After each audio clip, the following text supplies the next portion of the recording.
Do you remember that moment in the Titanic movie when it's announced Titanic will sink? And that awful geezer who insisted that the captain make Titanic kind of go faster pronounces, Titanic cannot sink, sir. Titanic is unsinkable. Then Victor Garber's character goes, I assure you, sir, Titanic will sink. Titanic will flounder. Welcome back to Movies TV Mad. I am Mick, your host with the most. Just ask your girlfriends, wives, and especially your boyfriends and your husbands. And a very warm welcome to Tuesday's edition of the DCU Daily. You can follow me on X, Twitter at Movies TV Mad, and on Instagram and on Threads at Movies TV Mad X, Snapchat BMouth60, and TikTok Mad Mickey's World. Today, I want to talk about more creative accounting from Access Media, Warner Brothers Discovery, and HBO Max. I was on Instagram yesterday checking out my Instagram stories, and I saw a report. Superman in its first 3 days had a viewership of 10 million. Then I went on to X Twitter. This multiplied by 3 million to 13 million. So there you can see the whole thing is already a lie.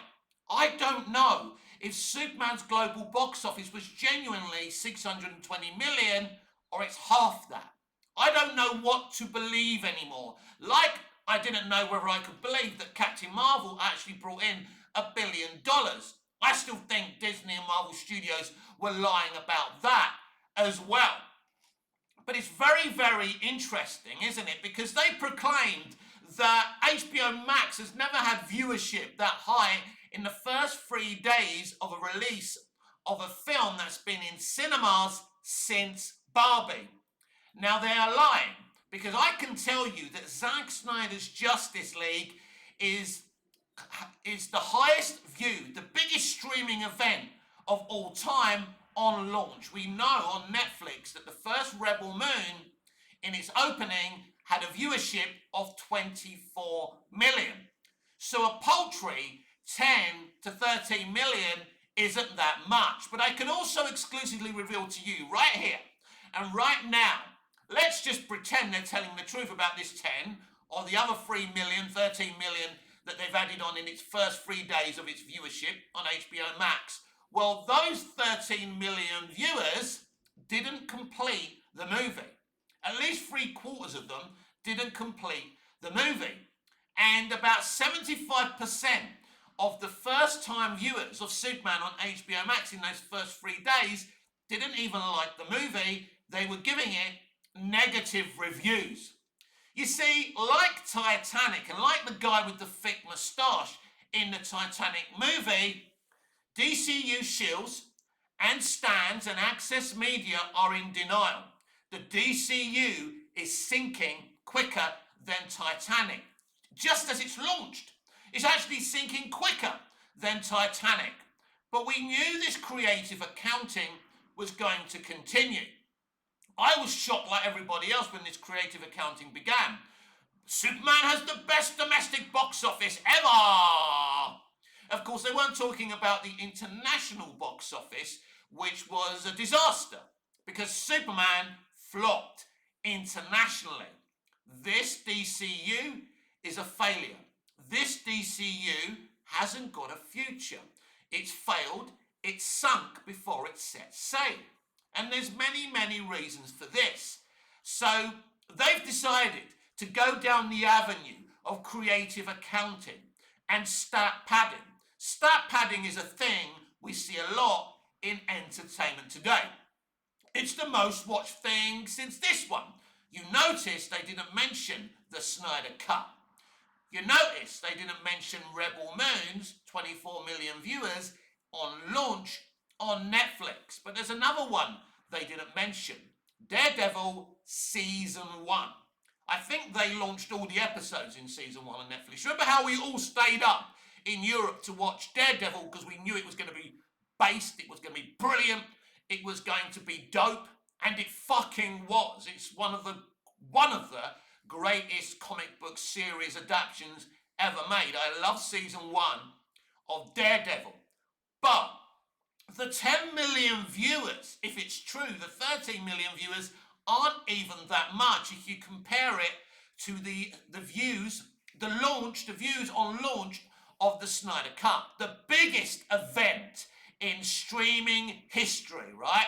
The biggest scripted event, because obviously Netflix have done sporting events which are much bigger, of course, but we're not going to compare scripted entertainment with sports. That is fucking ridiculous, right? Because you don't have to do anything. You don't have to have a skill to broadcast fucking sport.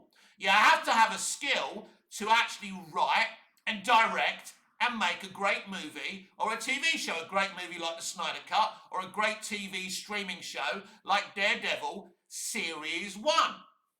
But here's the thing, you're not allowed to know the true viewers of Zack Snyder's Justice League Snyder Cut on HBO Max because AT&T, basically, the people who have the majority shareholding, even now Warner Brothers Discovery, they were the ones who invested in Zack Snyder's Justice League. Warner Brothers Pictures were very opposed to that happening. We knew for months when we were fighting for the Snyder Cut. Do you remember how they kept on putting out hit pieces via their fucking drones? Their drones in Access Media. It's never going to happen. We're never going to release it. But AT&T and John Stankey invested in Zack's movie. And even when Zack was making it, Warner Brothers Pictures were trying to sink the fucking project. They nearly drove Zack away from it for a second fucking time, but Zack put the fans first. Zack was very transparent about that situation. Very excited about Zack's return to cinema with the Last Photograph? Sounds like a really fucking interesting movie. I'll be there to watch it and I will be reviewing that film. I'm so excited for Zack that he's back doing this big dream project. Zack Snyder's a great lad. He's a great man. I want him to come back. I want him to make DC movies. He's a great director. He's a fucking visionary, no matter what anyone fucking says. But make no mistake, the figures for the viewing figures for Zack Snyder's Justice League were hidden from you. But they weren't hidden from me, as I said at the time. When Zack Snyder's Justice League was streaming on HBO Max, I told you I had access to those figures because I have contacts. Because my father worked in the industry and I have contacts who get me information. There's things I know that I'm happy to tell you about the industry, and there's things I know I can never tell you about the industry, right? But, yeah, I'm comfortable telling you that they were lying about the figures. Remember what they said? How people didn't complete the Snyder Cut. They did complete it. They stopped it. They watched it for half an hour. Then they went back and continued watching it after dinner, as I've explained many times. But they lied. Samba TV, or whoever they are, lied. And now they're lying about the viewership of this Superman movie. And they're stat padding it, even if the figures are true. 13 million isn't that fucking great anyway when you compare the figures that Rebel Moon got. Something that's not really an IP. I mean, it's based on a book, but it's not famous. We're talking about fucking Superman here. The reality is that Superman failed. They can continue the creative accounting. They can continue the stat padding. It doesn't really matter because you're looking at a man who does these daily videos who knows where the entertainment industry's bodies are buried. When I tell you something, it's true. I can't necessarily prove to you what I'm saying, but I know it's true, and that's all that fucking matters. Because the DCU was the latest chapter of trying to bury the Snyderverse, like Johnson Berg's era was, like the Hamada era was, and they all fucking failed. DC has failed ever since Snyder left. Zack Snyder's Man of Steel, Goya's Man of Steel, Christopher Nolan's Man of Steel. Imagine we had a Superman film made by Christopher Nolan.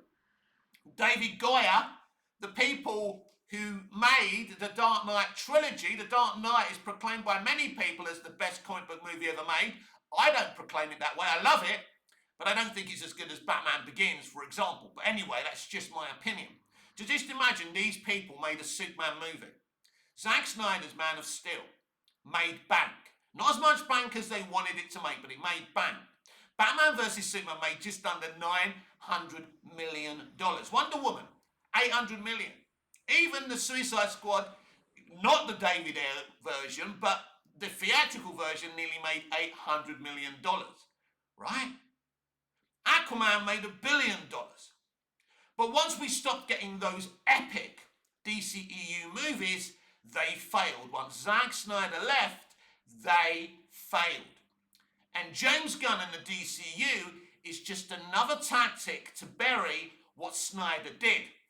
And you can see this James Gunn geezer. He's coming out, he's talking up what he's doing, and every time he puts his fucking foot in it. Because when you're constantly lying, when you're lying to your audience and your public, and you don't really have a plan, you're saying, yeah, we've got an exciting secret script of Brave and the Bold. We have a secret writer. It's all in flux. Hang on a minute, mate. If your Brave and the Bold script is so good, how can it be in flux?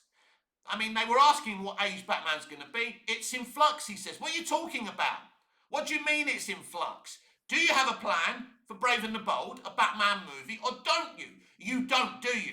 There's no DCU Batman at this moment. There's no Brave and the Bold. There never fucking was there? You have no plan for Batman. Stop fucking lying.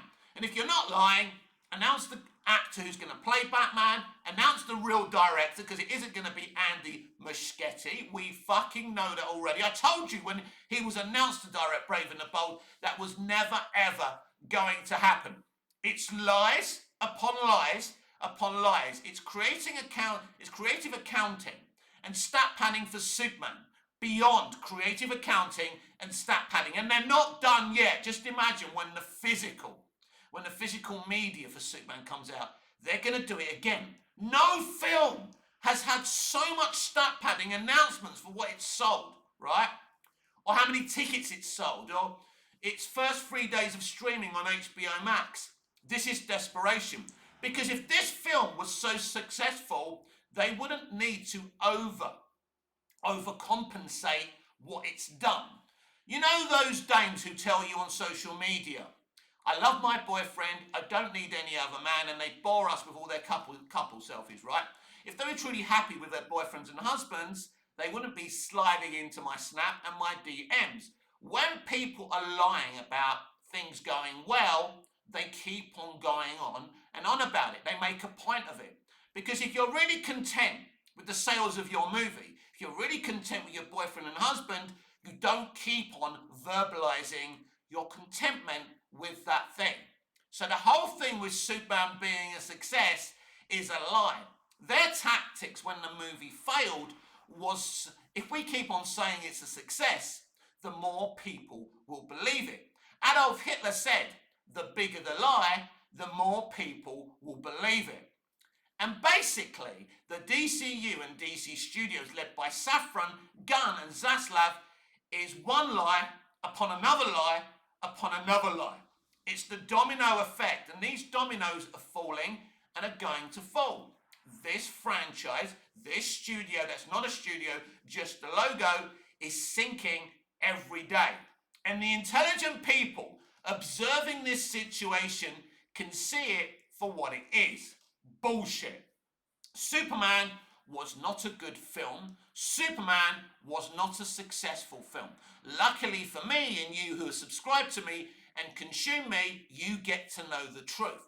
The truth is Superman flopped. The truth is Superman didn't make anywhere near 620 million. I would guesstimate around 320 million globally. And I can assure you that it didn't have a paltry 13 million viewership in its opening 3 days on HBO Max, right? But they have to sell this movie as a success. Yesterday I did a video saying I could do a better job than James Gunn running DC Studios. I have one idea where I would have launched the DCU with a Green Arrow movie. I have another idea. It's amazing to me that you've got something like the Green Lantern Corps and Warner Brothers haven't utilized it. They made one movie. And a brilliant animated series, by the way. That animated series is still so fucking dope to me. But basically, the Green Lantern Corps is DC's Star Wars. It's a universe within a universe. And I think my bigger idea to launch the DCU would be to launch an epic story about Oha, the planet of the Lantern Corps. Not just doing one story about John Stewart or the other guy whose name escapes me, right, who Ryan Reynolds played, Hal Jordan. No. What you do an off-world, you launch the DCU with an off-world galactic Green Lantern Oha story. We learn about Oha, we learn about its origins, and we do a proper story. And we focus on the Green Lantern Corps in the DCU's inception. If we meet Superman, it's because he's come to Oa.